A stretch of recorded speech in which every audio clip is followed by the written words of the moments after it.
สวัสดีท่านผู้ชมที่เคารพนำท่านผู้ชมมาติดตามข่าวกีฬา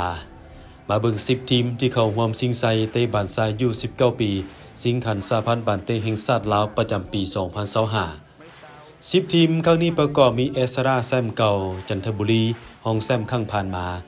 มาสเตอร์อันดับ3ข้างผ่านมานำทายูไนเต็ดอันดับ4ข้างผ่านมาจำปาสักกองทัพหลวงพระบางสร้างน้อย KPS GBFC น้องใหม่เข้ามาแทนเวียงจันทร์ที่ถอนตัวโดยจะเปิดฉากความมันวันที่29มิถุนายน2025นี้ทุกนัดแข่งขันอยู่สนามศูนย์ฝึกบาเต้แห่งชาติห้วยโฮง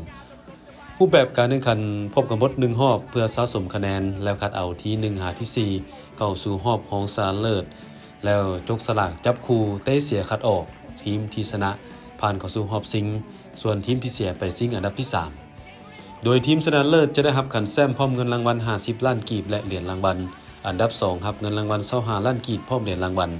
ที่3ได้รับเงินรางวัล15ล้านกีบและเหรียญรางวัลนอกจากนี้ยังมีรางวัลประเภทบุคคลคือรางวัลนักกีฬาดีเด่นประจำการแข่งขันผู้ยิงประตูหลายสุดผู้รักษาประตูดีเด่นและคู่ฝึกดีเด่นการแข่งขันรอบที่1เริ่มวันที่29มิถุนายนหาวันที่11กรกฎาคม2025รอบที่2วันที่25กรกฎาคมหาวันที่9สิงหาคม2025